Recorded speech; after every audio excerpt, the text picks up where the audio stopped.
اللهم صل على محمد وعلى آل محمد كما صليت على إبراهيم وعلى آل إبراهيم إنك حميد مجيد. يا أيها الذين آمنوا اتقوا الله حق تقاته ولا تموتن إلا وأنتم مسلمون. يا أيها الناس اتقوا ربكم الذي خلقكم من نفس واحدة وخلق منها زوجها وبث منهما رجالا كثيرا ونساء واتقوا الله الذي تساءلون به والأرحام إن الله كان عليكم رقيبا. يا أيها الذين آمنوا اتقوا الله وقولوا قولا سديدا يصلح لكم أعمالكم ويغفر لكم ذنوبكم ومن يطع الله ورسوله فقد فاز فوزا عظيما. بعد. Alhamdulillah, puji dan syukur senantiasa kita panjatkan kepada Allah Subhanahu wa taala atas segala limpahan nikmat dan karunia yang tiada terhingga. Salawat dan salam semoga senantiasa tercurahkan kepada Nabi Muhammad sallallahu alaihi wasallam, yang senantiasa menunjukkan manusia pada pintu-pintu kebaikan dan menutup segala pintu-pintu kemungkaran. Khotbah iman azani Allah wa iyyakum. Pada pertemuan yang lalu kita telah membahas an-naqidul awal, pembatal keislaman yang pertama, yaitu al-isyraku billah, melakukan kesyirikan pada Allah Subhanahu wa ta'ala. Selanjutnya qala al-muallif rahimahullahu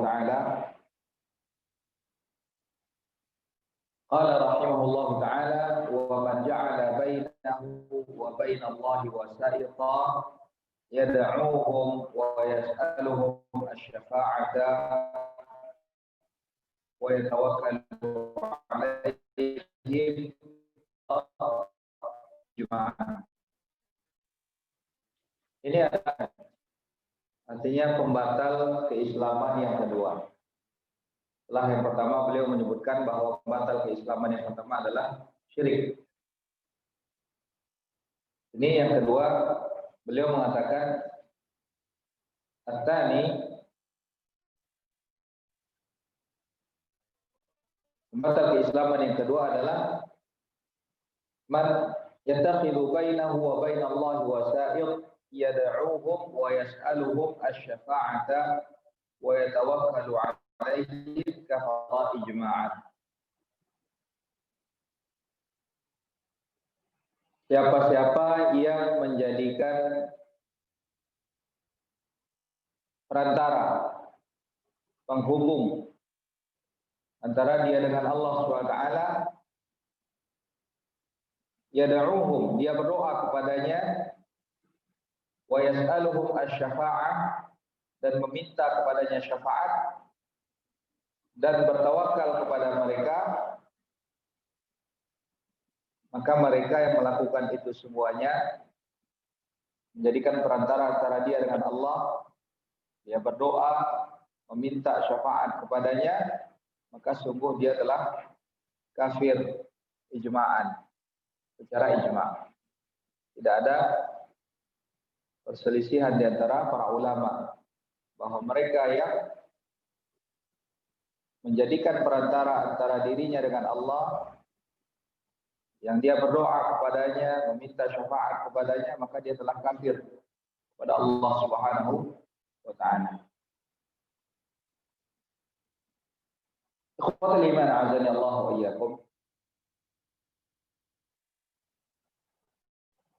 Apa yang dimaksud dengan perantara di sini? Orang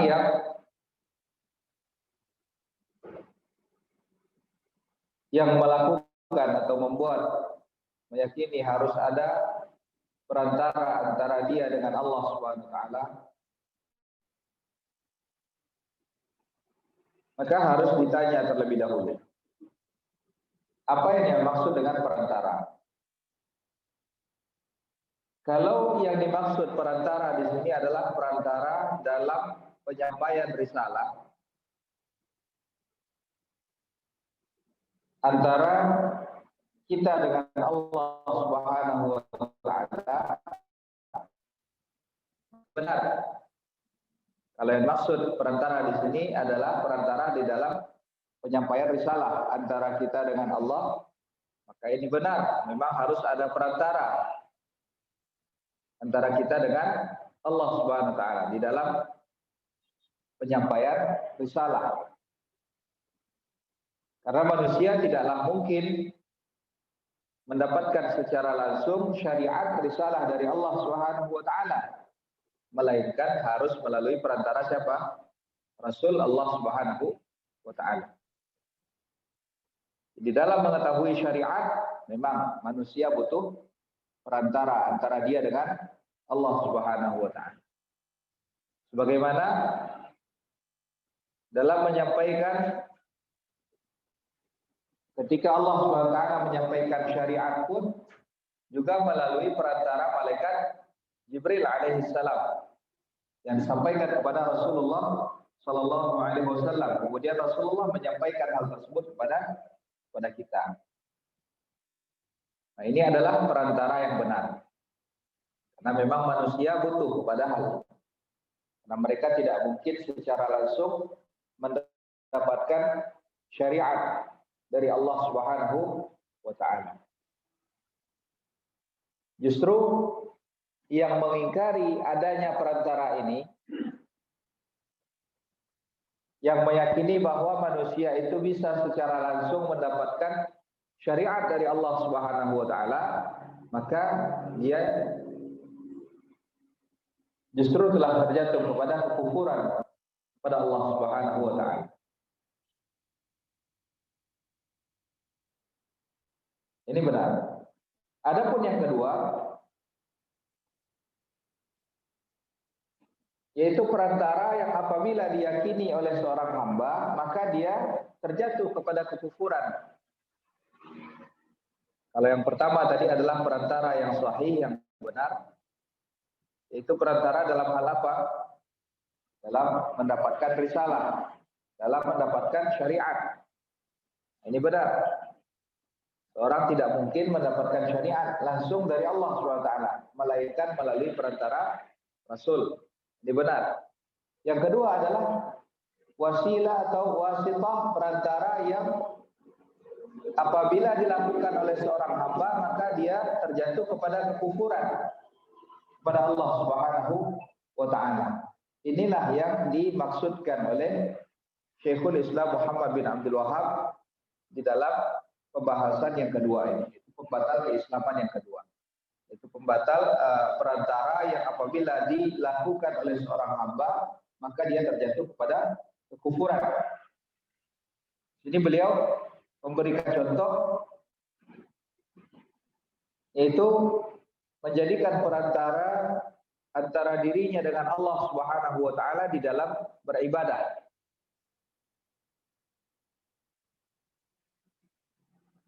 Seperti apa yang dilakukan oleh orang-orang musyrik dahulunya. Bagaimana di dalam surat Yunus ayat 18, Allah Subhanahu wa taala mengatakan wa ya'buduna min dunillah ma la yadurruhum wa la yanfa'uhum wa yaqulun haula'i syufa'auna 'indallah. Mereka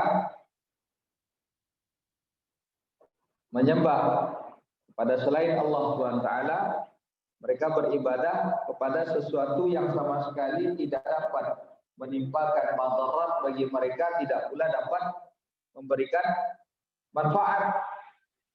Wa yaqulun, dan mereka mengatakan haula'i syufa'auna 'indallah.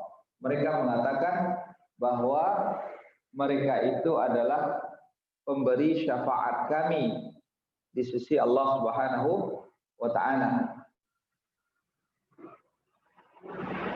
Begitu pula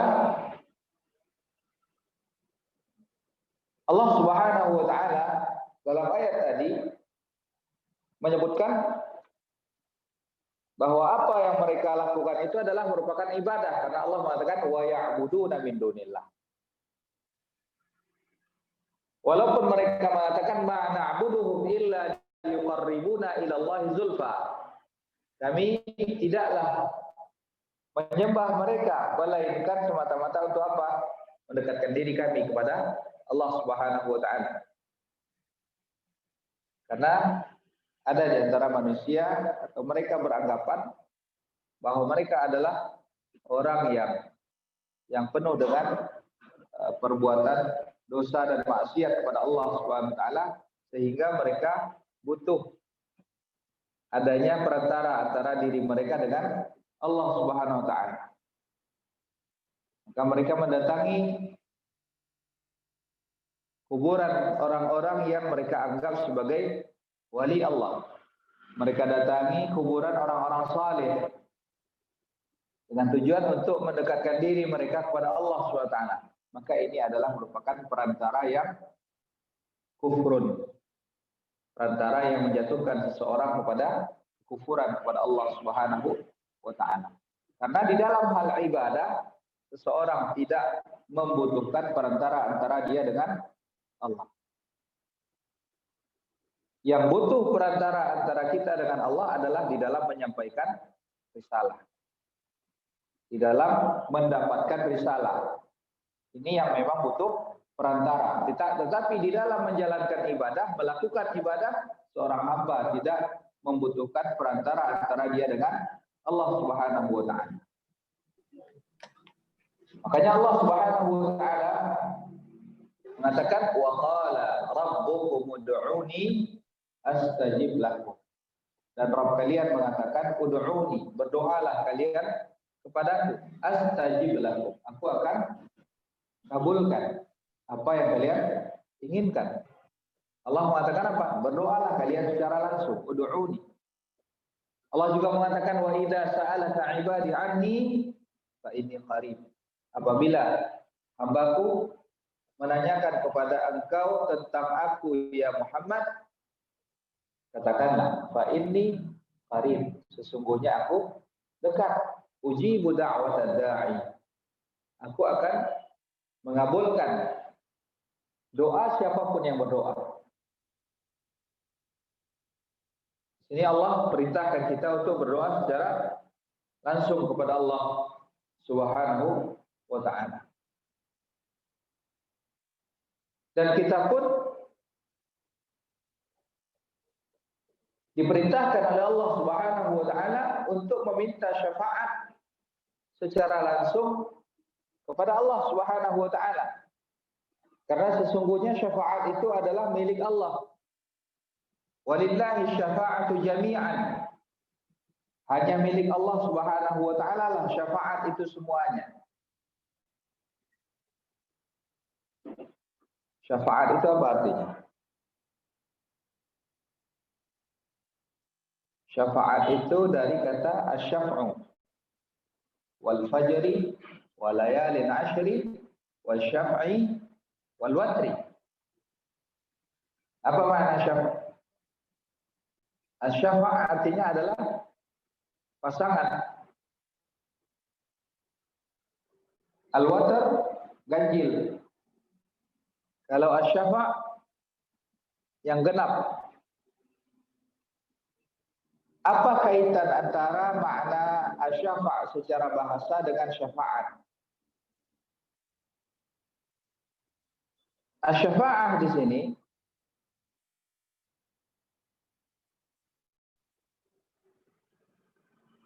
orang yang meminta syafaat. Contoh misalkan seseorang yang ingin bertemu dengan pimpinan suatu daerah. Dia tidak kenal dengan pimpinan daerah, tapi dia ada keperluan untuk bertemu dengan pimpinan tersebut. Maka orang ini tentu tidak mungkin secara langsung dia akan bertemu dengan kepala daerah, melainkan dia perlu ada seseorang yang memiliki hubungan dengan pimpinan daerah tersebut yang dia hubungi terlebih dahulu untuk menyambungkan dia kepada pimpinan daerah tersebut. Sehingga dengan ini dia memiliki kekuatan. Yang tadinya dia sendiri, yang tidak ada kekuatan, dengan adanya orang yang memiliki hubungan dengan kepala daerah tersebut, maka dia memiliki kekuatan sehingga dia dapat bertemu. Ini syafaat. Dan syafaat ini secara syariat adalah talabu at-tajawuz, memintakan kepada Allah Subhanahu wa taala agar Allah melupakan, tidak menghukum kesalahan-kesalahan yang dilakukan oleh seorang hamba.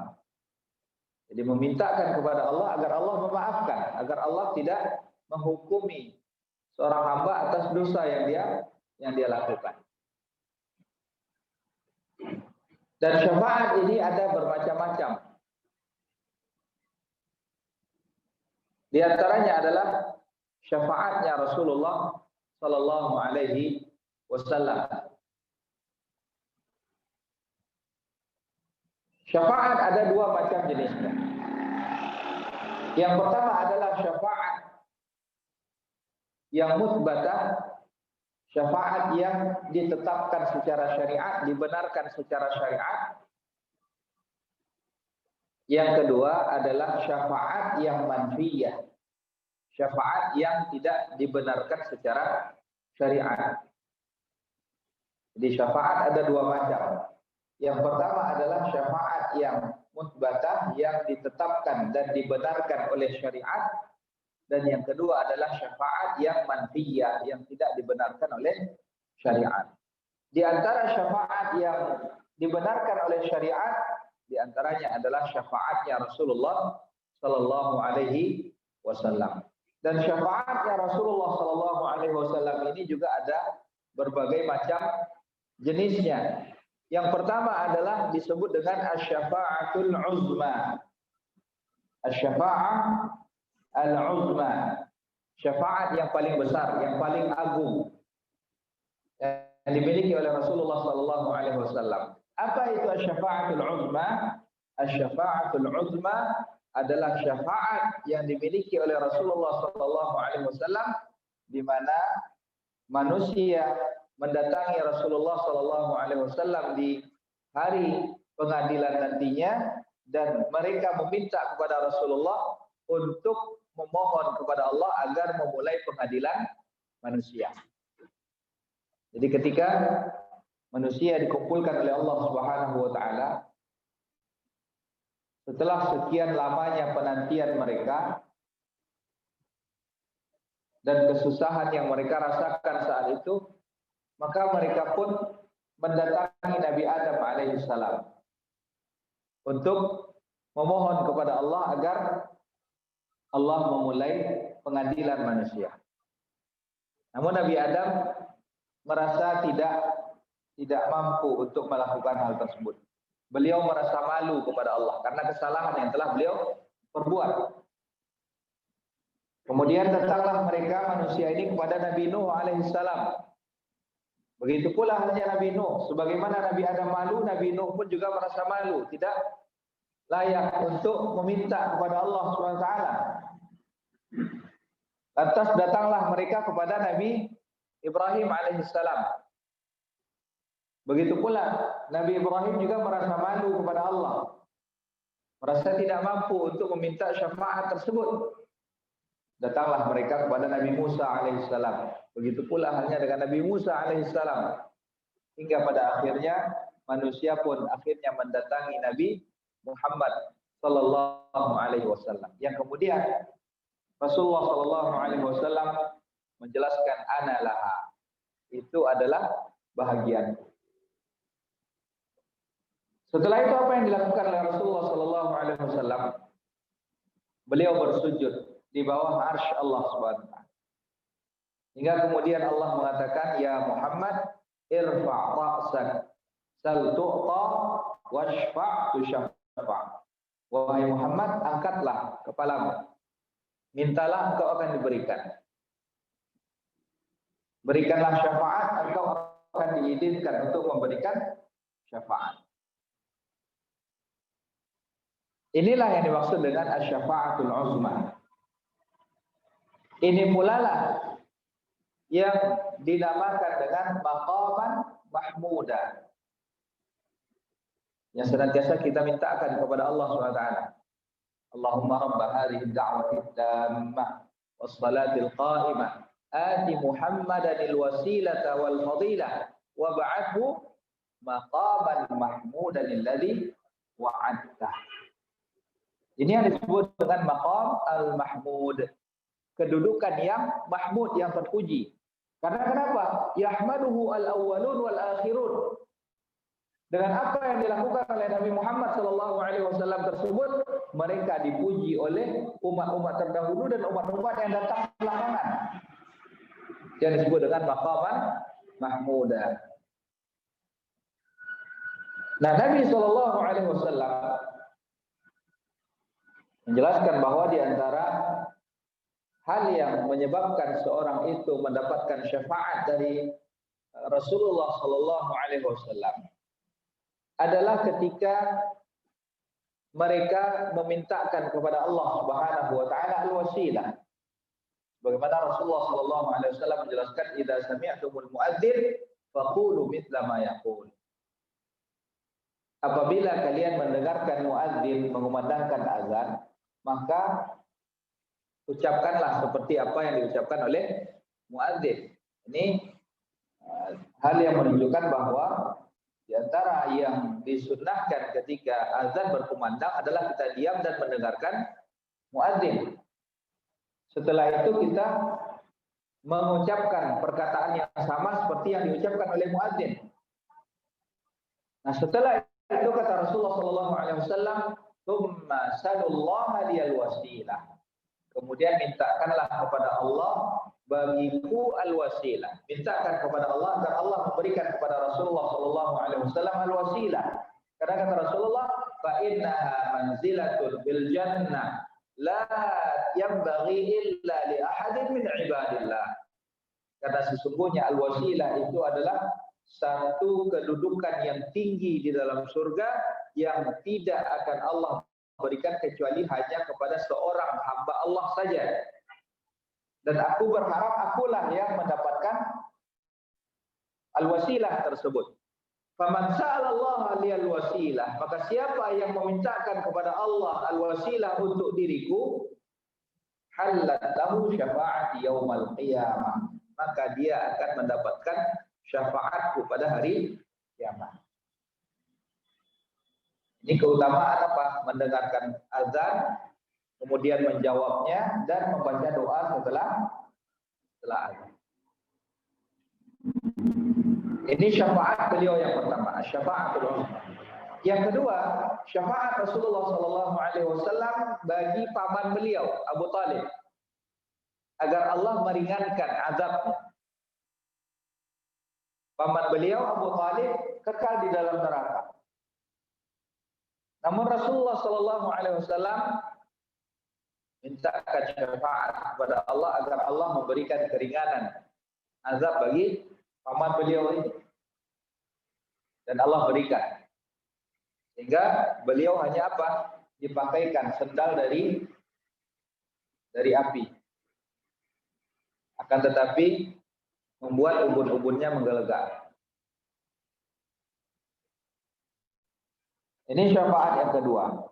Syafaat yang ketiga dari syafaat Rasulullah SAW adalah syafaat Rasulullah bagi penghuni surga agar Allah meninggikan derajat mereka.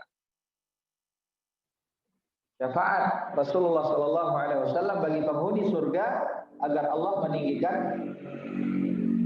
derajat mereka di dalam surga. Ini yang ketiga. Yang keempat adalah syafaat Rasulullah SAW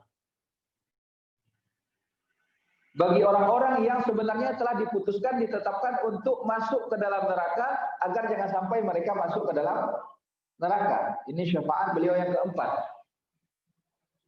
Syafaat beliau bagi ahlu tauhid, orang-orang yang mentauhidkan Allah namun telah ditetapkan karena dosa-dosa mereka, walaupun mereka merupakan ahli tauhid tapi mereka merupakan orang yang berbuat dosa hingga mereka ditetapkan untuk menjadi penghuni neraka, untuk diazab terlebih dahulu di dalam neraka. Rasulullah mintakan kepada Allah agar jangan sampai mereka dimasukkan ke dalam neraka, namun dimasukkan langsung ke dalam surga. Ini juga syafaat Rasulullah SAW. Kemudian yang juga merupakan syafaat Nabi SAW yang lainnya adalah syafaat beliau bagi ahlul tauhid, ahlul iman yang telah dimasukkan ke dalam neraka agar Allah Subhanahu wa taala mengeluarkan mereka. Kalau yang sebelumnya adalah bagi mereka yang sudah ditetapkan sebagai penghuni neraka tapi belum dimasukkan agar jangan sampai mereka masuk ke dalam neraka. Adapun yang berikutnya adalah syafaat beliau bagi penghuni neraka dari kalangan muwahhidin agar mereka dikeluarkan oleh Allah Subhanahu wa taala dari dalam neraka. Ini syafaat Nabi sallallahu alaihi wasallam. Nah, kita diperintahkan oleh Allah Subhanahu wa taala untuk memintakan syafaat tersebut langsung kepada Allah. Karena syafaat tersebut hanyalah milik Allah. Dan makhluk yang memberikan syafaat, mereka tidaklah dapat memberikan syafaat kecuali dengan izin Allah Subhanahu wa taala. Jadi syafaat itu tidaklah dapat berlaku kecuali dengan dua syarat. Syafaat itu tidak dapat berlaku kecuali dengan dua syarat. Syarat yang pertama adalah Allah Subhanahu wa taala memberikan izin kepada pemberi syafaat untuk dapat memberikan syafaat. Jadi harus ada izin dari Allah kepada makhluk yang dapat memberikan syafaat agar mereka dapat memberikan syafaat. Ini syarat yang pertama. Allah Subhanahu wa taala mengatakan dalam ayat kursi, "Man dzalladzi yashfa'u 'indahu illa bi'idznih." Tidak ada seorang pun yang dapat memberikan syafaat di sisi Allah Subhanahu wa taala kecuali dengan izin Allah. Jadi kalau Allah tidak izinkan, mereka tidak akan dapat memberikan syafaat. Jadi syarat yang pertama, Allah harus memberikan izin terlebih dahulu bagi pemberi syafaat untuk agar dapat memberikan syafaat. Ini yang pertama. Syarat yang kedua adalah ridha Allah Subhanahu wa taala bagi orang yang menerima syafaat. Ini syarat yang kedua. Allah harus ridha terhadap orang yang memberikan terhadap orang yang menerima syafaat. Ini syarat yang kedua. Tanpa dua syarat ini, maka syafaat tidak akan dapat berlaku. Allah Subhanahu wa taala menyebutkan bahwa wala yashfa'una illa liman irtada. Wala yashfa'una illa liman irtada. Orang-orang yang memberikan syafaat tersebut tidaklah mereka memberikan syafaat kecuali hanya kepada orang-orang yang diridhai oleh Allah Subhanahu wa taala. Maka dari sini ikhwatul iman azani Allah wa iyyakum, jelaslah bagi kita bahwa tidaklah mungkin seseorang itu mendapatkan syafaat kecuali melalui jalan yang telah diridhai dan ditetapkan oleh Allah Subhanahu wa taala. Tidaklah mungkin orang-orang yang melakukan kesyirikan mendapatkan syafaat karena Allah Subhanahu wa taala membenci kesyirikan. Tidaklah mungkin orang-orang yang kufur kepada Allah mendapatkan syafaat karena Allah membenci kekufuran. Maka jelaslah bahwa tidak ada jalan untuk mendapatkan syafaat melainkan dengan mentauhidkan Allah Subhanahu wa taala.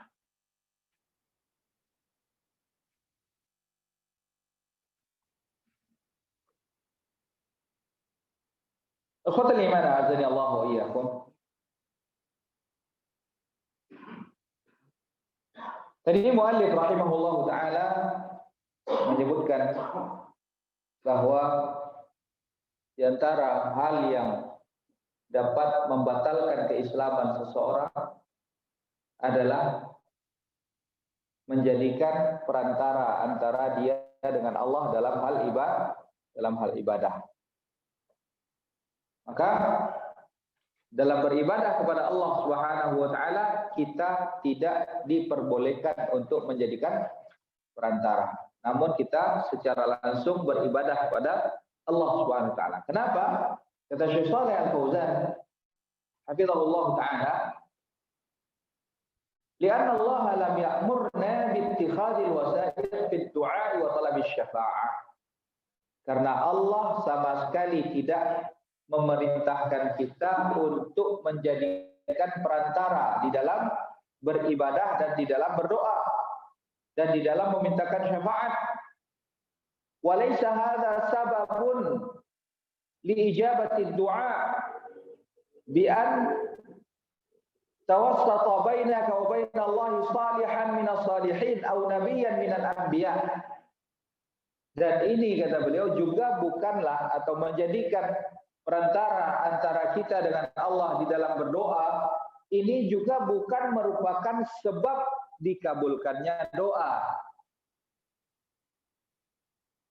Menjadikan perantara antara kita dengan Allah, menjadikan orang saleh sebagai perantara antara kita dengan Allah SWT di dalam berdoa, ini bukanlah sebab terkabulnya doa.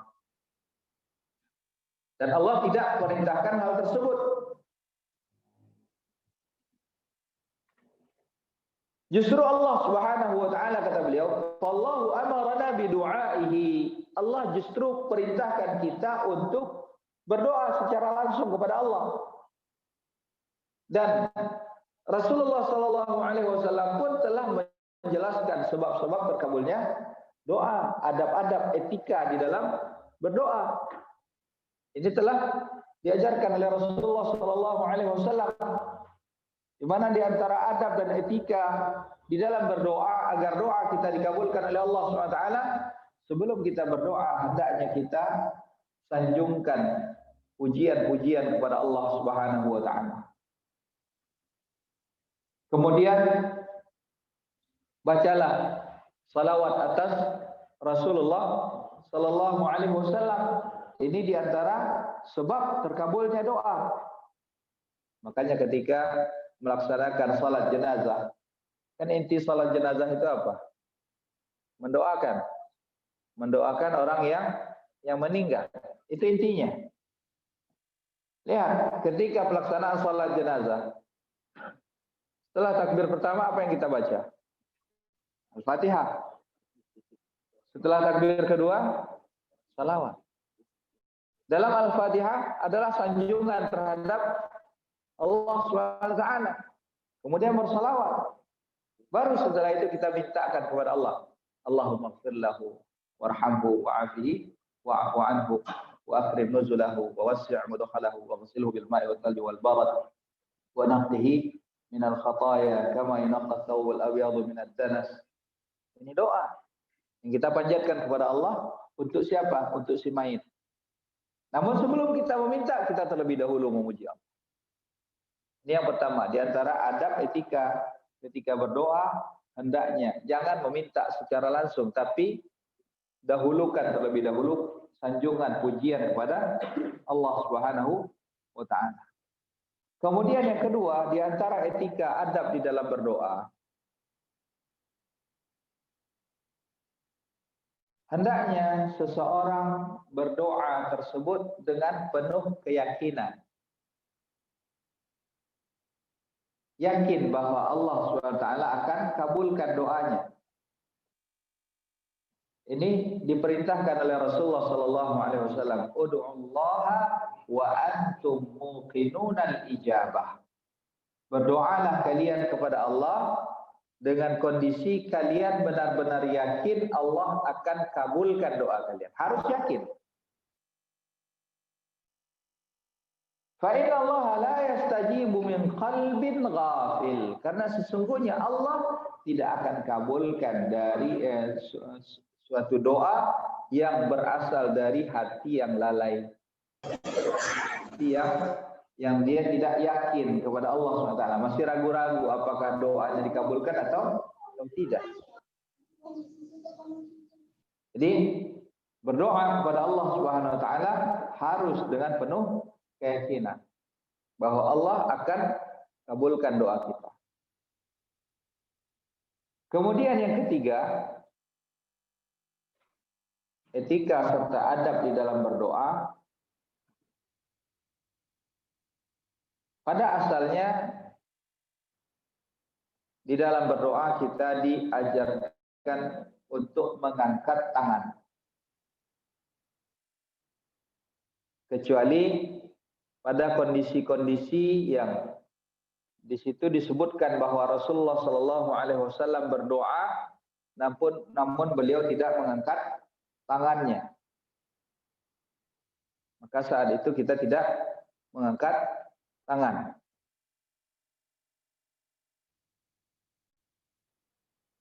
Rasulullah Shallallahu Alaihi Wasallam menjelaskan bahwa Innallaha hayyun. Sesungguhnya Allah Subhanahu Wa Taala itu maha malu.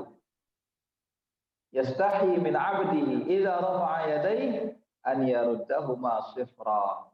Allah akan malu apabila ada hambanya yang menengadahkan tangannya, mengangkat tangannya, meminta kepada Allah dengan mengangkat tangannya, menengadahkan tangannya, namun Allah tidak berikan apa-apa. Allah akan malu. Ini yang ketiga. Kemudian yang keempat, di dalam berdoa kita tidaklah boleh memiliki sifat isti'jal, tergesa-gesa. Dalam berdoa tidak boleh isti'jal atau tergesa-gesa. Bagaimana isti'jal di dalam doa? Yaitu dengan mengatakan, aku sudah berdoa kepada Allah tapi belum juga dikabulkan oleh Allah. Ini tidak boleh. Ini sifat tergesa-gesa di dalam berdoa. Jadi tidak boleh mengatakan da'autullaha falam yastajib. Aku sudah berdoa tapi belum dikabulkan oleh Allah. Tidak boleh hal seperti ini. Kemudian di antara adab dan etika lainnya adalah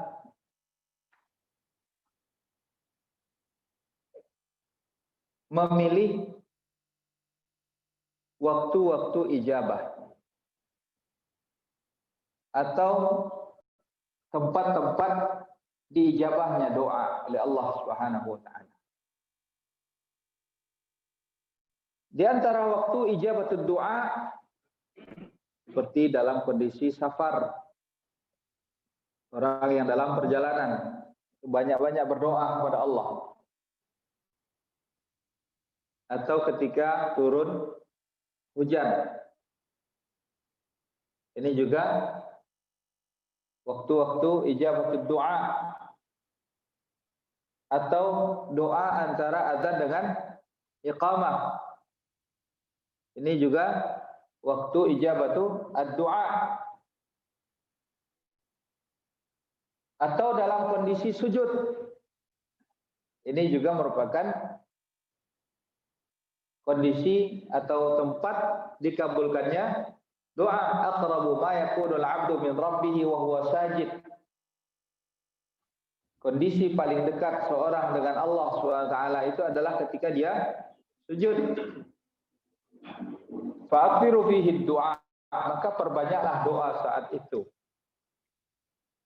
Bisa jadi doa kalian akan dikabulkan oleh Allah Subhanahu wa taala.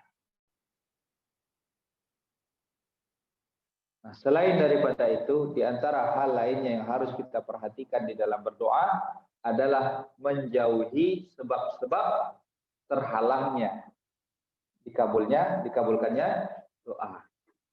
Karena bisa jadi Manusia itu telah berdoa dan melakukan sebab-sebab dikabulkannya doa, tapi ada penghalang sehingga doanya tidak dikabulkan oleh Allah Subhanahu wa taala. Di antara penghalang tersebut apa? Yaitu perbuatan dosa dan maksiat kepada Allah Subhanahu wa taala.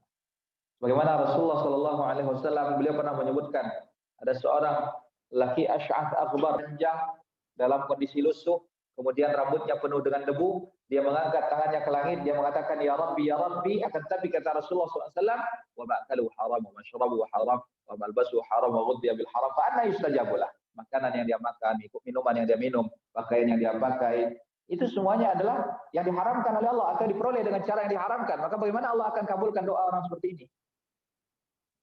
Jadi di antara sebab dikabulkannya doa adalah menghindari segala sesuatu makanan, minuman yang diharamkan oleh Allah SWT atau cara yang diharamkan untuk memperolehnya. Karena memakan makanan dari yang diharamkan oleh Allah SWT itu merupakan salah satu penghalang terkabulnya doa. Kemudian akhwatul iman azani Allah wa iyyakum. Jadi Allah Subhanahu wa taala perintahkan kita untuk berdoa secara langsung kepada Allah.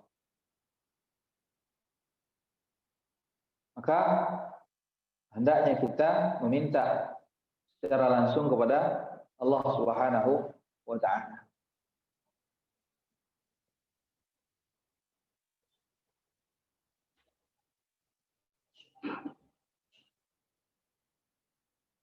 Rasulullah sallallahu alaihi wasallam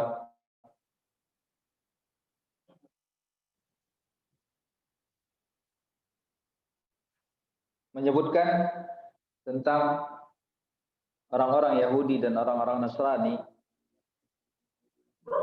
yang mana di antara kebiasaan mereka adalah membangun kuburan. Rasulullah sallallahu alaihi wasallam mengatakan inna man kana qablakum kanu yattakhiduna qubur anbiya'ihim wa salihihim masajid. Sesungguhnya orang-orang terdahulu sebelum kalian mereka menjadikan kuburan nabi-nabi mereka dan orang-orang saleh mereka sebagai masjid. Ala fala tattakhidul qubur masajid. Maka janganlah kalian menjadikan kuburan itu sebagai masjid. Fa inni anhaakum an dzalika. Aku melarang kalian melakukan hal tersebut. Dan Rasulullah sallallahu alaihi wasallam juga mengatakan la'natullah 'alal yahudi wan nasara ittakhadhu qubur anbiya'ihim masajid. Semoga Allah melaknat orang Yahudi dan orang-orang Nasrani yang mereka menjadikan kuburan nabi-nabi mereka sebagai masjid. Ini adalah merupakan larangan dari Rasulullah sallallahu alaihi wasallam untuk menjadikan kuburan sebagai masjid. Kenapa sampai ada orang-orang yang menjadikan kuburan sebagai masjid? Salah satunya adalah karena keyakinan mereka bahwa orang saleh tersebut akan menjadi perantara antara mereka dengan Allah Subhanahu wa taala. Sehingga dibangunlah kuburan mereka. Dijadikanlah sebagai masjid. Mereka berdoa di sana. Mereka tawaf di sana. Membaca Al-Quran di sana. Salat di sana. Ada di antara mereka yang juga menyembelih di sana. Di kuburan. Mereka mengatakan apa? Ma na'buduhum illa liyuqarribuna ilallahi zulfa. Tidaklah itu kami lakukan, kami tidak beribadah kepada mereka melainkan semata-mata untuk apa? Untuk mendekatkan diri kami kepada Allah Subhanahu wa taala. Maka Nabi sallallahu alaihi wasallam melarang hal tersebut. Bahkan hal tersebut beliau sampaikan kapan? Di detik-detik terakhir sebelum kematian beliau.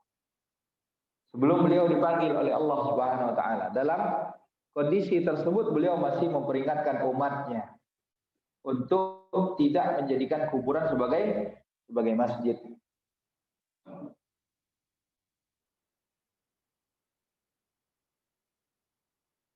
Orang-orang yang menjadikan perantara antara mereka dengan Allah Subhanahu wa taala, mereka memiliki beberapa syubhat. Di antaranya mereka beranggapan bahwa apa yang mereka lakukan ini adalah merupakan al-wasilah yang Allah perintahkan di dalam Al-Qur'an. Seperti dalam surah Al-Maidah ayat 35. Dalam surat Al-Maidah ayat 35 Allah Subhanahu wa taala mengatakan, "Ya ayyuhalladzina amanu taqullaha wabtaghu ilaihil wasilah." Hai orang-orang yang beriman, bertakwalah kalian kepada Allah dan carilah oleh kalian al-wasilah. Mereka mengatakan bahwa apa yang kami lakukan ini adalah sesuai dengan apa yang Allah perintahkan. Ini adalah wasilah yang Allah perintahkan. Jadi mereka mentafsirkan wasilah ini dengan menjadikan perantara antara mereka dengan Allah Subhanahu wa taala.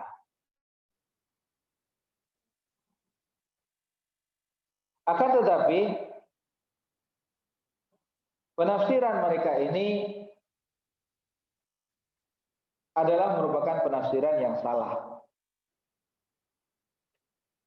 Justru a'immatut tafsir atau para ulama, imam-imam tafsir, mereka justru mentafsirkan bahwa makna wasilah di sini adalah at-ta'at.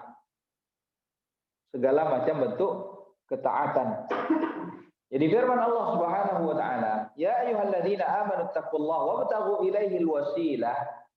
Hai orang-orang yang beriman, bertakwalah kalian kepada Allah dan carilah wasilah kepada Allah Subhanahu wa taala, yaitu dengan melakukan ketaatan. Maka di antara bentuk tawassul yang dibenarkan adalah bertawassul dengan amal saleh. Salah satu di antara bentuk tawassul yang dibenarkan adalah bertawassul dengan amal saleh. Seperti kisah 3 orang yang terperangkap di dalam gua, di mana mereka mengatakan, innahu la yunjikum min hadhihi sakhra illa an tad'u Allah bi salihi a'malikum.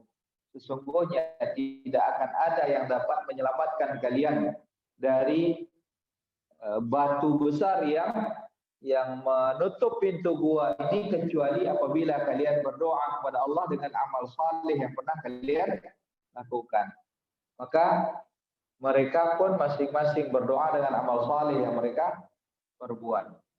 Yang pertama, berdoa kepada Allah dengan baktinya kepada orang tua, dengan birrul walidain. Yang kedua, berdoa kepada Allah dengan amanah yang dia tegakkan.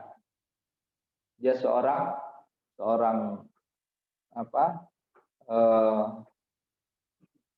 pemimpin yang mana dia memiliki pekerja. Kemudian ada di antara pekerjanya ini yang belum mengambil haknya, upah hariannya. Apa yang dia lakukan? Dia jaga upah anak buahnya tadi tersebut. Tidak dia ambil, tapi dia jaga. Dia kembangkan. Sehingga akhirnya upah yang sedikit tadi berkembang sangat besar. Sampai-sampai hasilnya adalah apa? Hewan ternak yang memenuhi lembah. Itu dari upah yang kecil tadi. Lantas datang pegawainya tadi meminta untuk diberikan haknya.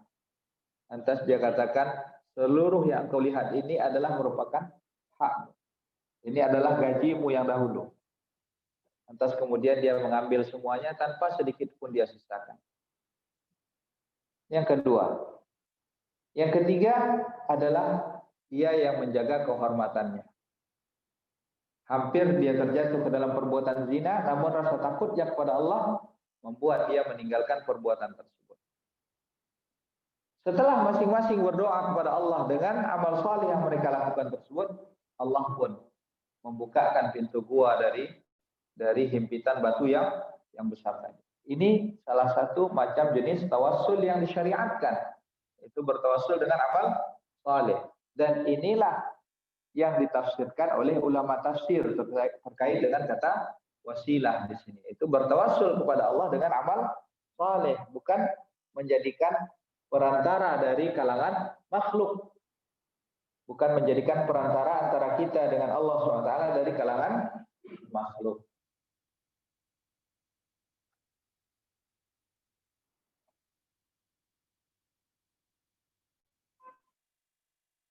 Kemudian syubhat mereka yang lainnya, annahum yattaqiduna al-wasa'id bainahum wa bainallah min babit ta'zim lillah. Fa inna Allah 'azimun wa la yutawassalu ilaihi illa bil wasa'id. Mereka beranggapan bahwa apa yang mereka perbuat tersebut menjadikan perantara antara mereka dengan Allah di dalam ibadah, itu adalah sebagai bentuk pengagungan mereka kepada Allah. Ini menurut anggapan mereka. Kenapa mereka melakukan ini? Karena kata mereka, Allah itu adalah zat yang maha agung. Kita ini adalah orang-orang yang penuh dengan dosa, keburukan. Maka sebagai bentuk pengagungan kita kepada Allah adalah kita tidak meminta secara langsung kepada Allah, melainkan melalui perantara orang-orang yang memiliki kedudukan di sisi Allah Subhanahu wa taala. Ini syubhat mereka yang kedua. Mereka mengatakan bahwa Allah itu agung, maka tidaklah mungkin kita akan sampai kepada Allah kecuali dengan perantara. Mereka inilah yang akan menjadi pemberi syafaat kita di sisi Allah Subhanahu wa taala. Mereka mengatakan kama anna mulukad dunya la yatawassalu ilaihim illa bil wasa'id wasyufa'a. Jadi kita tidak mungkin sampai kepada Allah kecuali melalui perantara dan pemberi syafaat. Sebagaimana untuk menemui raja-raja pun kita tidak bisa menemui secara langsung, tapi harus melalui siapa? Perantara. Ini menurut anggapan mereka. Dengan apa yang mereka lakukan ini, sesungguhnya mereka telah terjatuh kepada beberapa kesalahan. Yang pertama adalah mereka mengkiaskan Allah dengan pemimpin-pemimpin di muka bumi. Mereka telah menyamakan Allah dengan pemimpin-pemimpin di muka bumi. Dan ini adalah merupakan perkara yang batil, yang tidak benar. Dan bukanlah sebagai bentuk pengagungan kepada Allah Subhanahu wa ta'ala. Justru ini adalah perbuatan yang merendahkan Allah Subhanahu wa ta'ala. Karena menyamakan Allah dengan makhluknya. Kemudian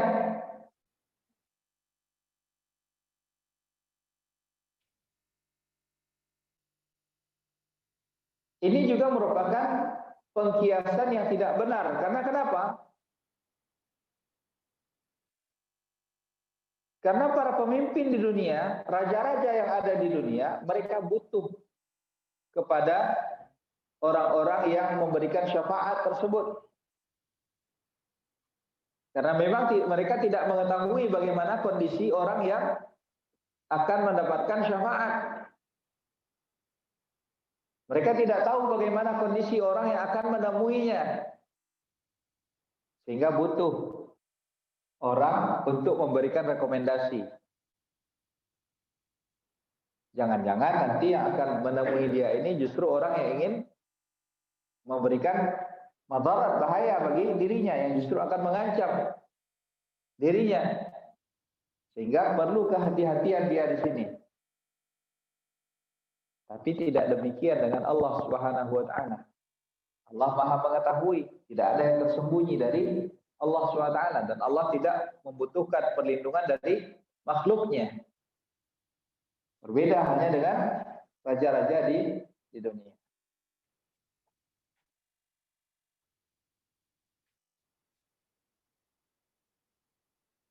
Kemudian ikhwatal iman azani Allah wa iyyakum, di antara syubhat mereka lainnya adalah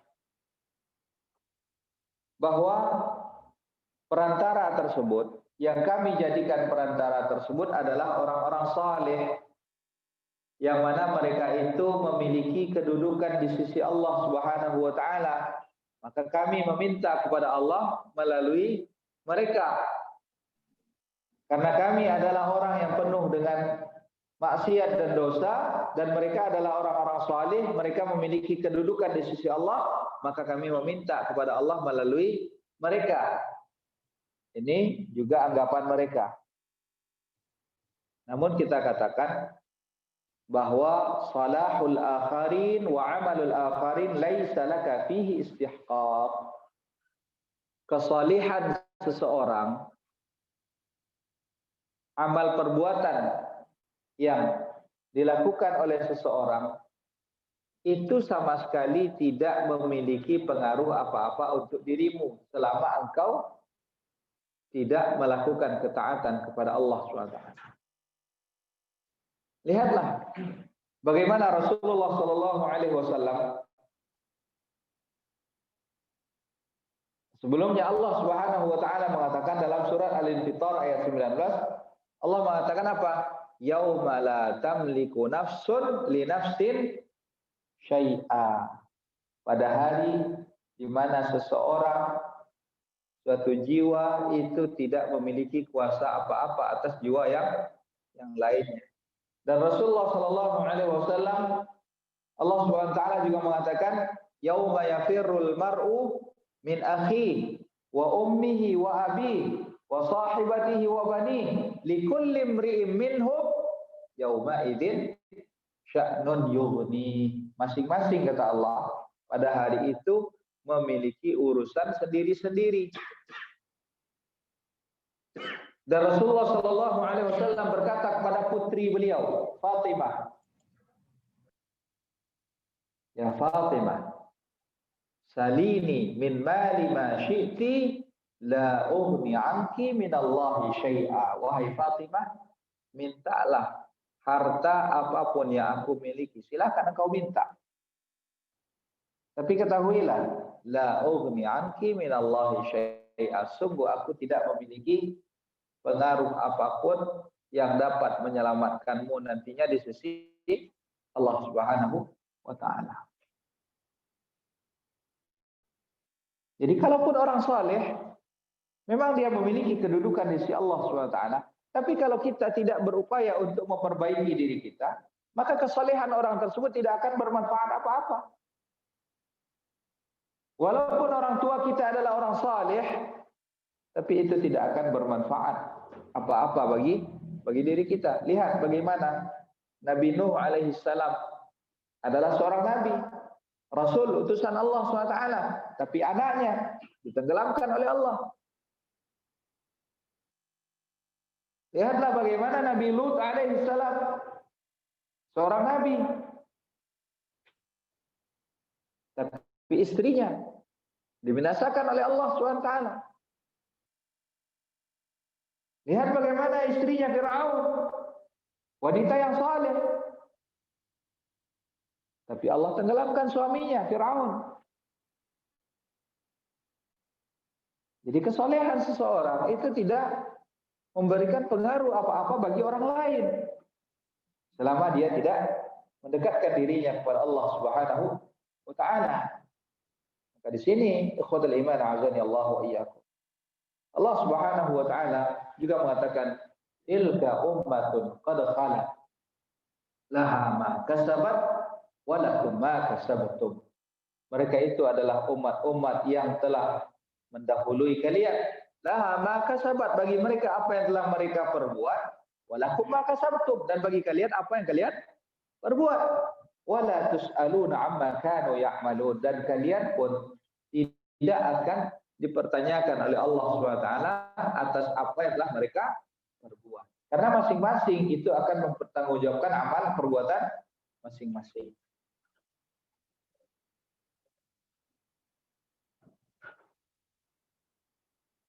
Kemudian di antara syubhat mereka yang lainnya, bahwa Umar bin Al-Khattab radhiyallahu anhu pernah bertawassul dengan Al-Abbas ibnu Abdul Muttalib dalam salatul istisqa. Dalam salat istisqa, Umar pernah bertawassul kepada Al-Abbas, di mana beliau mengatakan, mana Abbas ini adalah pamannya Nabi Shallallahu Alaihi Wasallam. Dan riwayat ini juga dikeluarkan oleh Al-Imam Al-Bukhari rahimahullahu taala di dalam sahih. Umar bin Khattab radhiyallahu anhu mengatakan, Allahumma inna kunna natawassalu ilaika bi nabiyyika fatasqina. Ya Allah, dahulu kami bertawassul kepada Engkau melalui nabimu dan Engkau turunkan hujan kepada kami. Wa inna natawassalu ilaika bi ammi nabiyyina fasqina. Qum ya Abbas fad'u. Dan saat ini ketika Nabi engkau sudah tidak ada, kami datang kepada Al-Abbas, paman nabimu, kami memintanya untuk bertawassul kepada engkau agar menurunkan hujan, maka turunkanlah hujan ya Allah. Kemudian Al-Abbas bin Abdul Muttalib pun berdoa kepada Allah dan Allah kabulkan apa yang diminta. Allah turunkan hujan. Nah, mereka mengatakan orang-orang yang meyakini bahwa harus ada perantara antara kita dengan Allah dalam beribadah, mereka mengatakan tawassala Umar bil Abbas dalilun ala anna ittikhadal wasail jaiz. Apa yang dilakukan oleh Umar ini, kata mereka, menunjukkan atau merupakan dalil bahwa menjadikan perantara itu adalah sesuatu yang diperbolehkan, kata mereka. Namun anggapan mereka ini adalah anggapan yang tidak benar. Yang pertama, karena Allah Subhanahu wa taala, Umar bin Khattab radhiyallahu anhu bertawassul kepada Allah Subhanahu wa taala dengan doanya Abbas. Bukan dengan pribadi Abbas itu sendiri, tidak. Tapi beliau justru meminta Abbas untuk berdoa kepada Allah Subhanahu wa taala. Dan saat itu Al-Abbas bin Abdul Muttalib itu masih hidup. Dan Umar juga mendatangi Abbas secara langsung, meminta beliau untuk berdoa kepada Allah Subhanahu wa taala. Dan ini diperbolehkan, meminta doa kepada orang yang saleh yang masih hidup, kita datangi dia langsung, kita minta kepadanya untuk mendoakan kita, ini adalah perkara yang diperbolehkan. Karena Rasulullah sallallahu alaihi wasallam beliau pernah berkata kepada Umar bin Khattab radhiyallahu anhu ketika Umar ingin pergi melakukan safar untuk melaksanakan ibadah umrah. Rasulullah sallallahu alaihi wasallam berkata kepada Umar, "La tansana ya ukhayya min salihi du'aik." Wahai saudaraku, janganlah engkau lupakan kami dari doamu yang baik. Artinya doakan kami dengan doa-doa yang baik. Rasulullah katakan kepada Umar, doakan kami. Ini menunjukkan apa? Bahwa kalau kita menemui orang saleh secara langsung, kita minta dia untuk mendoakan kita, ini diperbolehkan. Adapun yang mereka lakukan, orang-orang yang menjadikan perantara antara mereka dengan Allah SWT, bagaimana yang mereka lakukan? Mereka justru mendatangi kuburan orang-orang saleh. Mereka jadikan perantara antara mereka dengan Allah SWT. Ini yang tidak dibenarkan. Karena orang saleh itu sudah meninggal dunia. Tidak ada lagi hubungannya dengan orang yang masih hidup. Dan Umar bin Khattab radhiyallahu anhu dan para sahabat lainnya, setelah wafatnya Rasulullah sallallahu alaihi wasallam, tidak ada seorang pun di antara mereka yang mendatangi kuburan Rasulullah dan bertawassul dengan Rasulullah sallallahu alaihi wasallam. Tidak ada. Justru setelah wafatnya Rasulullah, Umar bin Khattab bukannya mendatangi kuburan Rasulullah, namun justru mendatangi paman beliau yang masih hidup, yaitu Al-Abbas bin Abdul Muttalib. Ini yang dibenarkan. Dan ini merupakan tawassul yang dibenarkan. Jadi perlu kita jelaskan di sini ikhwatul iman azani Allah wa iyyakum bahwa tawassul itu ada dua macam jenisnya. Yang pertama adalah bertawassul kepada Allah dengan tawassul yang masyru', yang dibenarkan secara syariat. Yang kedua ada tawassul yang mamnu', yang tidak dibenarkan secara syariat. Di tawassul itu ada dua macam. Yang pertama adalah tawassul yang masyru', yang dibenarkan secara syariat. Dan yang kedua adalah tawassul yang mamnu', yang tidak dibenarkan secara syariat. Adapun tawassul yang masyru', yang dibenarkan secara syariat, ada tiga macam jenisnya. Tawassul yang dibenarkan secara syariat ini ada tiga macam jenisnya. Yang pertama adalah bertawassul kepada Allah Subhanahu wa taala dengan nama-nama Allah Subhanahu wa taala. Ini diperbolehkan. Bagaimana bentuk bertawassul kepada Allah dengan nama-nama Allah? Allah Subhanahu wa taala mengatakan dalam surat Al-A'raf ayat 180, "Walillahil asmaul husna fad'uuhu biha." Sungguhnya Allah SWT memiliki nama-nama yang husna, maka berdoalah kalian kepada Allah dengan nama-nama tersebut. Nah, bagaimana bentuk tawassulnya? Yaitu contoh misalkan kita ingin mendapatkan rahmat dari Allah. Maka carilah nama Allah yang mengandung sifat rahmat. Seperti Rahman dan Rahim. Maka kita katakan, Ya Rahman, Ya Rahim, irhamni. Ya Rahman, Ya Rahim, rahmatilah aku. Atau kita ingin meminta rezeki, dilapangkan rezeki, maka kita cari nama Allah yang mengandung makna apa? Pemberi rezeki. Itu Razzaq. Maka kita berdoa, Ya Razzaq, berikanlah rezeki pada diriku. Atau kita mengharapkan maghfirah, ampunan dari Allah. Maka carilah nama Allah yang mengandung sifat tersebut. Itu sifat Ghaffar. Nama Ghaffar. Maka kita katakan, Ya Ghaffar, berikanlah ampunan kepada diriku. Ini diantara bentuk apa? Tawassul. Tawassul dengan nama-nama Allah Subhanahu wa ta'ala. Dan Nabi Yunus alaihissalam pun ketika beliau berada di dalam kegelapan, di dalam perut ikan paus, beliau berdoa kepada Allah Subhanahu wa taala.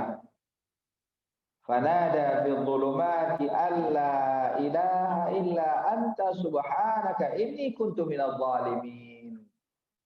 Allah SWT, Nabi Yunus alaihissalam berdoa di tengah kegelapan. Gelapnya malam, ditambah lagi berada di dalam lautan, ditambah lagi bukan hanya di dalam lautan lagi, tapi di dalam perut ikan hius, ikan paus. Ini kegelapan yang berlipat-lipat. Di tengah malam, di dalam lautan, di dalam perut ikan paus. Fanada fil dhulumat. Beliau berdoa kepada Allah SWT. Bagaimana beliau berdoa? Beliau mengatakan, La ilaha illa anta subhanak inni kuntu minadh dhalimin. Beliau berdoa dengan menyanjung pujian bagi Allah, menyebutkan nama-nama Allah SWT yang paling agung. La ilaha illa ant subhanak. Lihat, di sini setelah sanjungan kepada Allah, juga di situ ada apa? Iqrar, pengakuan dari dirinya bahwa memang beliau ini adalah orang yang penuh dengan kesalahan. Ini juga di antara sebab ijabatul doa, dikabulkannya doa. Karena Allah mengatakan setelahnya apa? Fastajabna lahu. Maka kami kabulkan apa yang dia minta.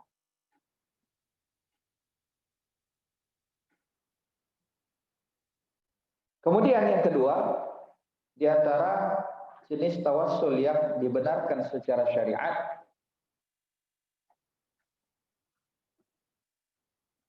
adalah bertawassul kepada Allah Subhanahu wa taala dengan doanya orang-orang saleh sebagaimana yang dilakukan oleh Umar bin Khattab radhiyallahu anhu. Tapi bertawassul dengan orang saleh ini ada syaratnya. Yang pertama, orang saleh itu harus masih hidup. Bukan orang yang sudah meninggal. Kemudian syarat yang kedua adalah kita meminta secara langsung kepadanya, mendatanginya, menghubunginya secara langsung.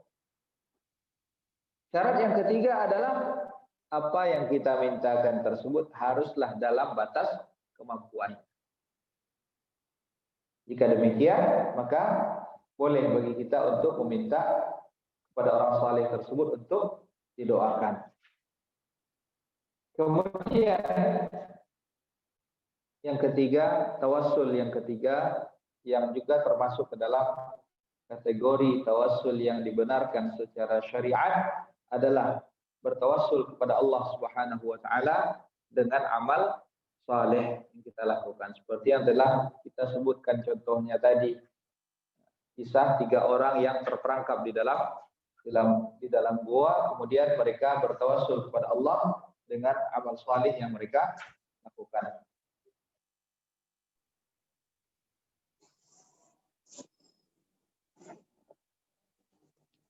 Kemudian di sini Syekhul Islam Muhammad bin Abdul Wahab rahimahullah taala beliau mengatakan faman ittakhadha bainahu wa bainallahi wasa'id, siapa yang menjadikan perantara antara dia dengan Allah Subhanahu wa taala, dia berdoa kepadanya, meminta kepadanya syafaat seperti ungkapan ya Ahmad Al-Badawi atau ya Abdul Qadir Al-Jailani, atau ada yang mengatakan ya Rasulullah, wahai Rasulullah, yang meminta ya Husain, ya Ali, ya Husain. Ini kafara ijma'an. Maka sungguh dia telah terjatuh kepada perbuatan kufur pada Allah Subhanahu wa taala.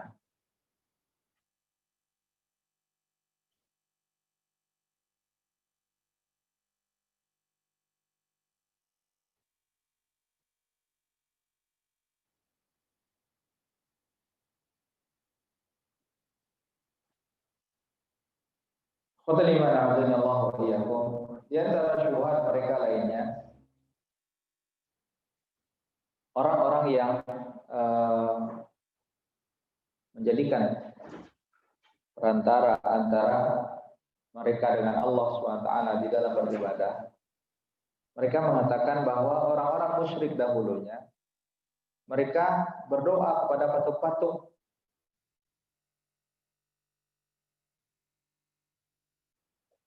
Mereka dahulunya itu berdoa kepada patung-patung, kepada jin, kepada syaitan. Ini memang tidak benar, ini memang salah kata mereka. Namun kami, amma nahnu fanad'u unatan salihin. Kami hanya berdoa melalui siapa? Orang-orang saleh. Orang-orang saleh yang sudah meninggal ini. Maka bagaimana kalian menyamakan antara patung-patung tersebut dengan orang-orang saleh?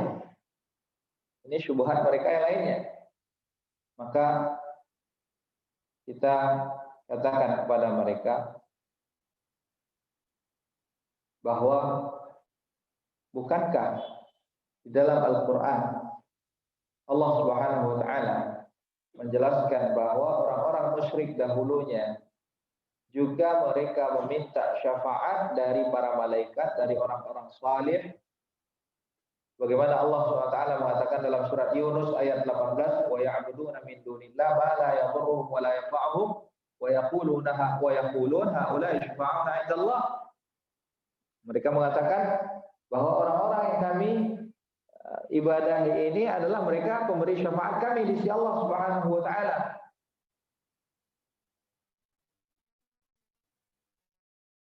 Dan mereka juga mengatakan kami tidak menyembah mereka melainkan untuk mendekatkan diri kami kepada Allah SWT. Jadi yang mereka jadikan sebagai perantara antara mereka dengan Allah Subhanahu wa taala ini adalah juga merupakan orang-orang saleh. Maka tidak ada bedanya antara apa yang kalian perbuat dengan apa yang diperbuat oleh orang-orang musyrik dahulunya. Jadi di sini ikhwatul iman azza Allah wa iyyakum.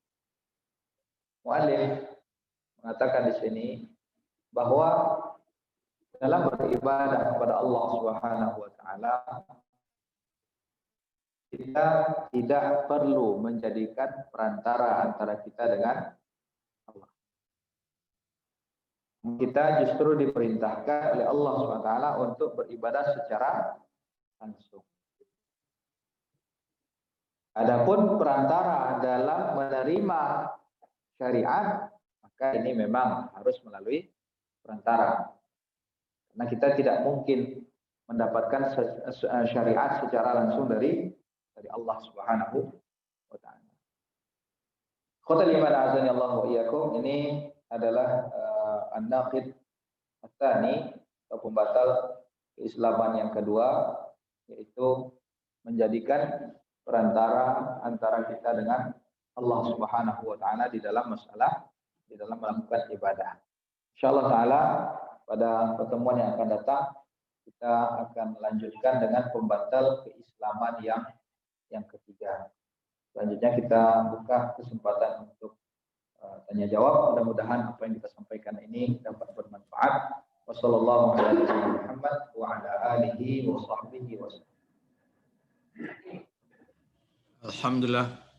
Terima kasih kepada Ustaz Ahmad Daniel memberikan kajiannya kepada kita, semoga bermanfaat. Dan untuk tanya jawab, silakan kepada rekan-rekan dari Zoom untuk raise hand, tangannya mungkin bisa ditanyakan langsung dengan suara. Tafadhol, kita pilih dulu.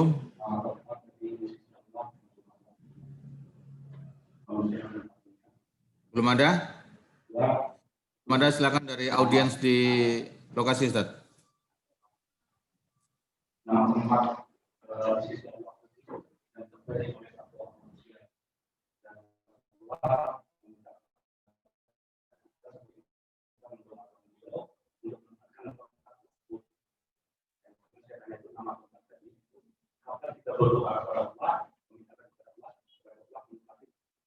Kapan kita setelah azan kita berdoanya? Ya, kita dalam doa yang kita baca setelah azan itu, di situ ada permintaan kita kepada Allah. Allahumma rabb hadhihi ad-da'wati at-tammati was-salatil qa'imah ati Muhammadan al-wasilah. Itu doanya.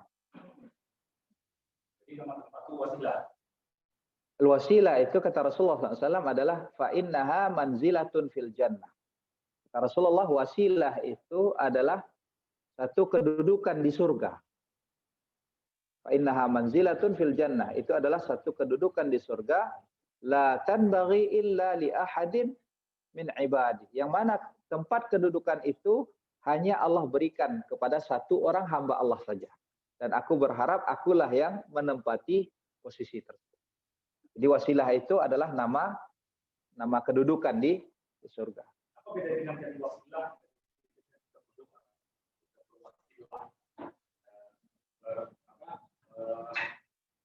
Perantara jadi wasilah dan juga beda dengan tempat tadi. Tawasul tadi kan masih belajar. Ya. Beda. Kaitan munasabah antara nama wasilah tadi dengan tawasul ini Allahu alam apa kaitannya, akan tetapi kata tawasul itu mencari wasilah, dan mencari wasilah di sini para ulama tafsir menjelaskan maknanya adalah dengan melakukan amal saleh, ketaatan kepada Allah SWT. Jadi beda atau sama aja? Beda. Iya. Ya, kalau wasilah kedudukan tadi itu adalah nama. Ya. Allah. Yang ketiga masalah belum harus memuji Allah. Apakah cukup dengan nama-nama indah beliau tadi atau dengan nama dalam memuji Allah Subhanahu wa taala? Ini hal yang perlu kita perhatikan dalam menyampaikan sanjungan dan pujian kepada Allah Subhanahu wa taala. Kita hendaknya mencukupkan dengan sanjungan dan pujian yang telah disebutkan oleh Allah dan dicontohkan oleh Rasulullah Shallallahu Alaihi Wasallam. Karena kenapa? Karena tidak ada yang lebih mengetahui tentang zat Allah daripada Allah. Dan tidak ada yang lebih mengetahui mana yang pantas untuk disandarkan kepada Allah dari makhluknya melainkan Rasulullah Shallallahu Alaihi Wasallam. Karena bisa saja kalau sekiranya seorang hamba itu menyandarkan sanjungan dan pujian kepada Allah yang menurut mereka itu adalah sanjungan, tapi ketika disandarkan, disematkan kepada Allah, bisa jadi itu tidak mengandung makna sanjungan dan pujian bagi Allah Subhanahu wa taala. Maka dalam hal ini cukup bagi kita untuk meneladani Allah dan meneladani Rasulullah Shallallahu Alaihi Wasallam dalam memakai sanjungan dan pujian. Itu yang lebih selamat. Allah Taala. Dari Ustaz. Ya. Nama-nama.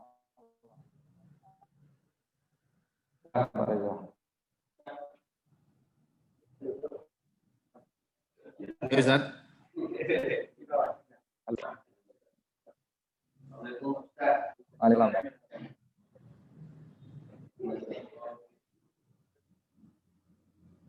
Ustaz dari Zoom, Ustaz.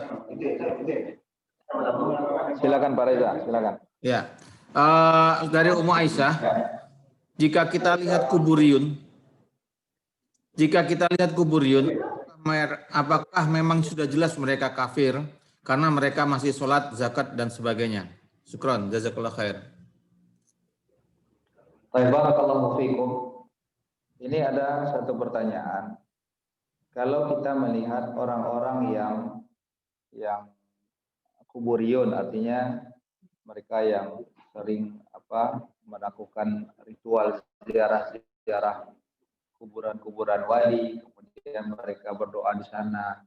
Apakah boleh kita langsung mencap mereka sebagai orang kafir? Ini pertanyaannya. Perlu kita ketahui bahwa masalah takfir, memvonis seseorang itu kafir, itu ada dua macam jenisnya. Yang pertama takfir mutlak, dan yang kedua adalah takfir muayyan. Takfir artinya adalah memvonis kafir. Nah, memvonis kafir ini ada dua macam. Yang pertama sifatnya mutlak atau sifatnya umum. Yang kedua adalah takfir muayyan. Memvonis kafir orang. Memvonis kafir secara umum ini boleh. Seperti mengatakan orang-orang yang menyembah kuburan mereka adalah orang kafir tanpa menunjuk orang tertentu. Ini boleh. Tapi ketika telah memvonis individu, maka ini tidak boleh. Yang datang ke kuburan tadi, walaupun kita lihat secara zahir perbuatan ini yang mereka lakukan itu adalah perbuatan kafir. Tapi orang ini bisa jadi dia melakukan itu karena dia tidak tahu hukumnya. Nah, selama ada ketidaktahuan di sini, maka orang tersebut belum bisa divonis sebagai orang kafir. Dan juga Nabi SAW menjelaskan bahwa man qala li akhihi ya kafir faqad ba'a bihi ahaduhuma. Siapa yang mengatakan kepada saudaranya wahai kafir, maka sungguh ucapan itu akan kembali kepada salah satu di antara dua orang ini. Kalau sekiranya orang yang dia panggil kafir tadi layak untuk menyandang predikat kafir, maka akan disematkan kepadanya. Tapi kalau tidak, justru ungkapan tersebut akan kembali kepada dirinya. Dan kita tentu tidak mengetahui isi hati seorang, bagaimana kondisi seorang itu secara batinnya, apakah memang dia layak untuk diberikan predikat kafir atau tidak. Maka tidak boleh kita mengucapkan kafir secara individu, kita tunjuk individu tertentu, kita katakan dia kafir. Ini tidak boleh. Jadi dari sini aku terima azani Allah iyyakum. Walaupun kita melihat orang, bagaimana sikap kita ketika melihat orang yang melakukan ritual-ritual di kuburan. Kita jelaskan kepada mereka bahwa ini adalah perbuatan yang dapat menjerumuskan seseorang kepada kekufuran tanpa kita mengatakan engkau adalah orang yang kafir.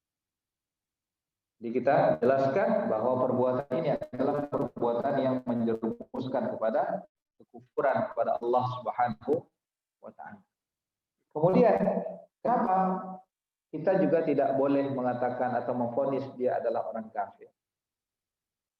Selain alasan yang tadi sudah kita katakan bahwa memberikan predikat kafir ini banyak syarat-syarat yang harus terpenuhi. Di antaranya adalah hilangnya segala macam penghalang untuk dihukumi sebagai orang kafir, kemudian tidak ada lagi syubhat. Memang orang ini melakukan itu atas dasar dia memang mengingkari syariat. Dia sudah tahu sebenarnya, tapi dia tetap melakukan. Seorang tidak boleh juga melakukan atau memvonis seseorang menjadi kafir karena ketika telah ditetapkan vonis kafir bagi seseorang, maka banyak hal-hal yang menjadi konsekuensinya. Di antaranya, ketika seorang itu telah dihukumi sebagai orang kafir, maka dia harus dipisahkan dari istrinya. Karena seorang wanita muslimah tidak halal bagi orang kafir. Kemudian, apabila dia telah kufur kepada Allah SWT, maka harus ditegakkan atasnya hukum penggal. Ya, dibunuh. Setelah itu, apa yang dia warisi itu tidak halal bagi ahli warisnya, karena seorang muslim itu tidak menerima warisan dari orang kafir. Kemudian dia juga tidak boleh dikuburkan di pemakaman kaum muslimin. Ini semuanya, konsekuensi ini semuanya tidak ada yang bisa menegakkannya kecuali pemerintah. Karena itulah penyematan atau vonis kafir ini tidak bisa diberikan oleh sembarang orang. Jadi kita hanya boleh mengatakan bahwa apa yang kalian lakukan ini adalah merupakan kekufuran kepada Allah tanpa menunjuk individu tertentu dan memberikan vonis kafir. Wallahu ta'ala. Baik, silakan Pak. Assalamualaikum Ustaz. Waalaikumsalam. Apakah hukumnya orang-orang yang jadi kedukun itu untuk berobat? Apakah termasuk kufur orang? Barakallahu fiikum. Di sini ada pertanyaan, apa hukumnya pergi ke dukun atau ke tabib untuk berobat? Khotbah iman azani Allah wa iyyakum. Di sini ada hal yang harus kita luruskan terlebih dahulu.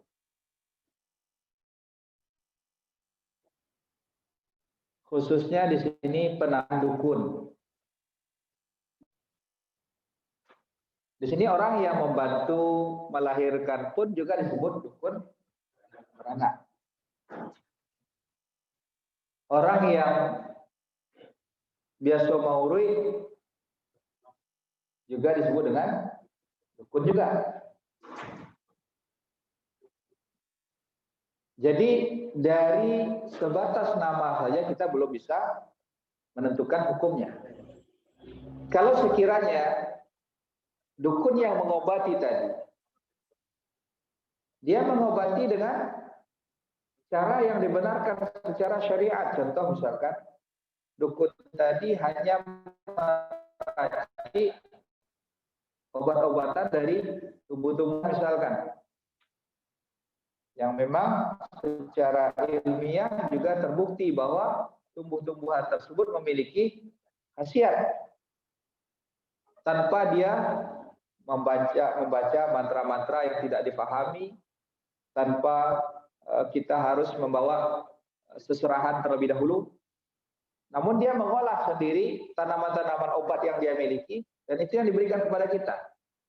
Kalau apa yang dia lakukan ini tidak mengandung unsur kesyirikan, maka tidak mengapa datang kepadanya untuk berobat. Tapi kalau sekiranya dalam prakteknya dukun ataupun tabib tersebut melakukan praktek-praktek yang kemungkinan di situ ada unsur-unsur kesyirikannya, maka ini tidak boleh. Makanya kalau sekiranya dukun ataupun tabib tadi membaca bacaan-bacaan tertentu, salah satu syaratnya bacaan yang dia baca itu harus dipahami. Kalau ada mantra-mantra yang dia baca harus dipahami. Biar jelas apakah dalam bacaan itu ada unsur kesyirikan atau tidak. Kalau ada unsur kesyirikannya maka tidak boleh. Kalau sekiranya hanya sebatas dia membacakan ayat-ayat Allah dan itu kita dengar langsung, misalkan dia membaca Al-Fatihah, membaca ayat kursi, membaca Qul a'udzu birabbil falaq, Qul a'udzu birabbin nas. Nah, ini boleh. Atau misalkan dia mengobati, dia letakkan tangannya di tempat bahagian tubuh yang sakit, kemudian dia membaca a'udzu bi'izzatillahi wa qudratihi min syarri ma ajidu wa uhadir. Ini boleh karena bacaan ini difahami dan juga diajarkan oleh Rasulullah sallallahu alaihi wasallam. Wallahu taala. Silakan Pak Reza. Ya, Ustadz. Baik, Ustadz. Terima kasih. Ini dari Ummu Zaidan. Apakah jika kita bertawasul dengan amal soleh, apakah nanti pahalanya masih bisa kita dapatkan di akhirat atau sudah tidak ada lagi? Jazakallah khairan. Barakallahu fiikum. Ada pertanyaan, apakah kalau kita sudah bertawasul dengan amal saleh, apakah pahala kita di akhirat nanti masih ada ganjarannya atau tidak? Jadi di sini ada yang akan mungkin dia memahami kalau kita bertawasul dengan amal saleh seakan-akan kita sudah meminta ganjarannya di dunia. Apakah di akhirat nanti sudah tidak dapat lagi atau bagaimana? Khotul iman azani Allah wa iyyakum. Allah Subhanahu wa taala memiliki rahmat yang sangat luas. Dan rahmat Allah yang sangat luas tersebut Allah berikan bagi orang-orang yang beriman kepada Allah Subhanahu.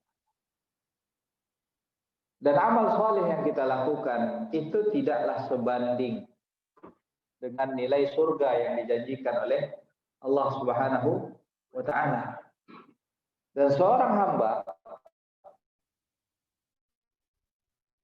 bukankah kemudahan-kemudahan yang dia dapatkan di dunia, bukankah itu juga salah satu di antara pengaruh dari amal saleh yang dia lakukan? Bukankah kemudahan urusan yang kita dapatkan di dunia itu juga merupakan hasil dari amal saleh yang kita lakukan? Dan Allah juga masih memberikan ganjaran di akhirat nantinya. Jadi artinya, kalaupun kita bertawassul kepada Allah SWT dengan amal saleh di dunia ini, maka di akhirat nantinya insya Allah kita pun akan masih mendapatkan ganjaran dari Allah Subhanahu wa taala. Wallahu taala. Nah, silakan dari Ikhwan. Mana dulu?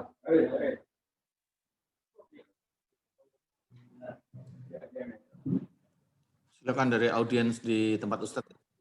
Ya boleh. Nanya yang sama jawabannya. Assalamualaikum warahmatullahi wabarakatuh. Waalaikumsalam. Pertama, berdoa dulu karena ini sifatnya secara pribadi dari untuk jamaah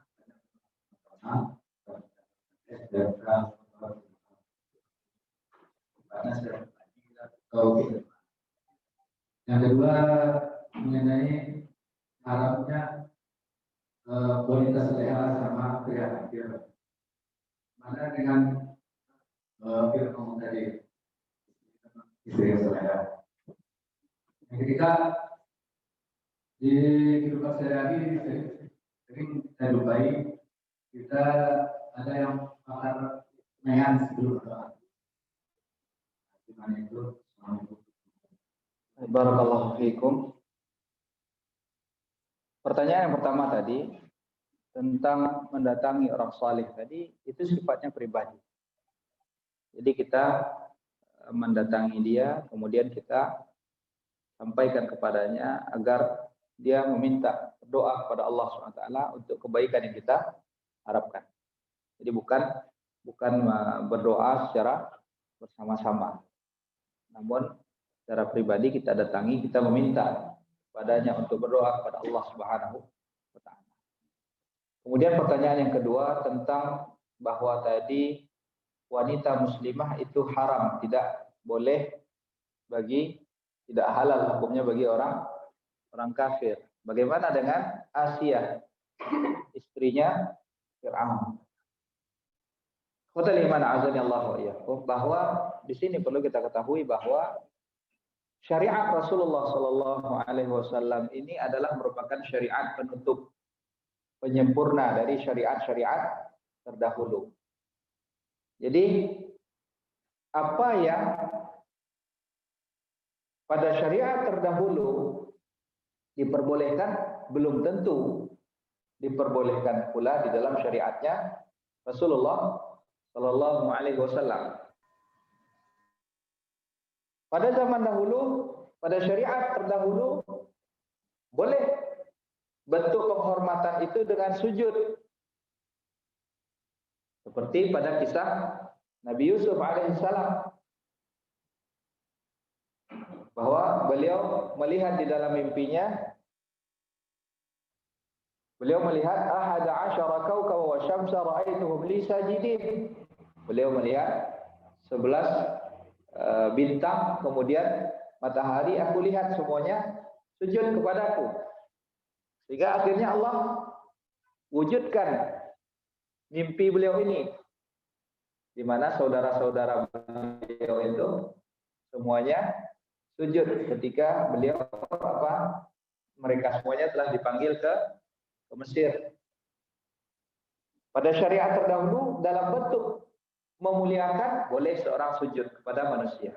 Tapi dalam syariat Nabi Muhammad SAW sujud kepada makhluk dilarang. Rasulullah SAW mengatakan, "Lau kuntu amiran ahadan an yasjuda li ahad, la amartu zauja an tasjuda li zaujiha." Kalaulah diperbolehkan, aku perintahkan seorang makhluk sujud kepada makhluk, maka niscaya aku akan perintahkan seorang istri sujud kepada suaminya. Tapi dalam syariat Nabi Muhammad sudah tidak diperbolehkan.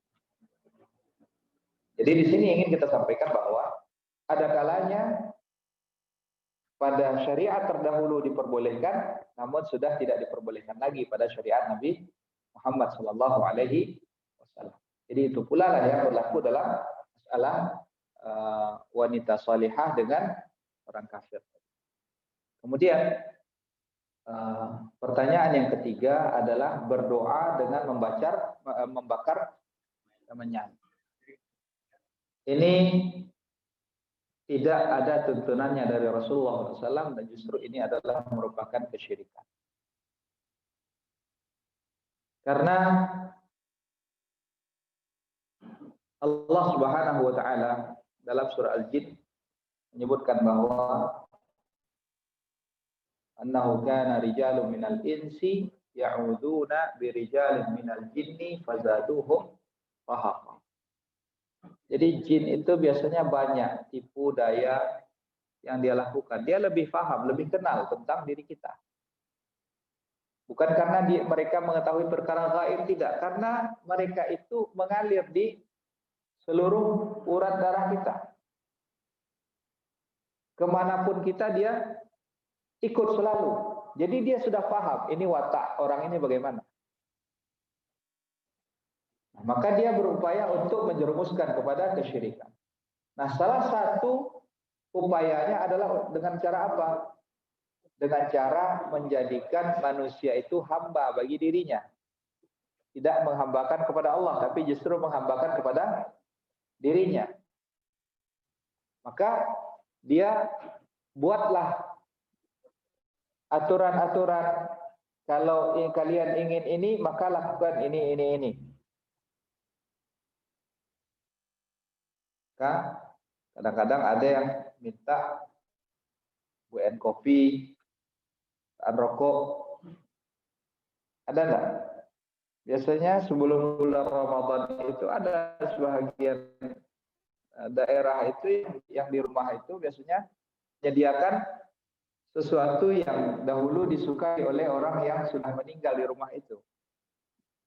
Ada saja kadang-kadang malam itu diletakkan di atas buffetnya, di atas lemarinya itu diletakkan kopi, rokok, segala sesuatu yang disukai. Pagi-paginya dilihat sudah berkurang. Ini memang kadang-kadang tipu daya jin. Nah, ketika kita mentaati apa yang dimintakan oleh jin, maka itu adalah bentuk mentaati selain Allah Subhanahu wa taala. Ini adalah kekufuran. Jadi tidak ada kaitannya dikabulkan doa dengan membakar kemenyan tersebut. Ini juga kita lihat di sebahagian daerah itu, kadang-kadang ketika lamaran atau menjemput Rapulai, ada bakal kemenyan dulu kan? Ada. Anak pernah pergi ke suatu daerah, di situ itu membakar kemenyan dulu. Adalah daerahnya itu. Nah, jadi hal-hal seperti ini itu sebenarnya adalah merupakan kesyirikan.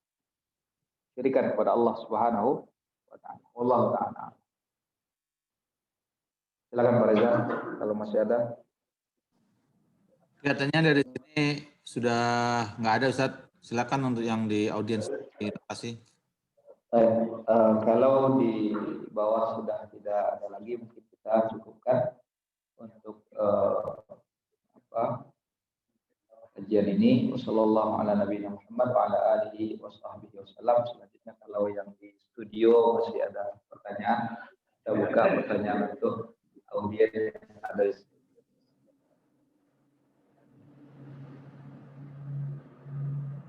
Terima kasih Ustadz Muhammad Daniel. Alhamdulillah. Kepada rekan-rekan, alhamdulillah kita semua sudah mengikuti, dan semoga Allah Ta'ala memberikan kebaikan kepada kita semua dan memberikan ilmu yang manfaat.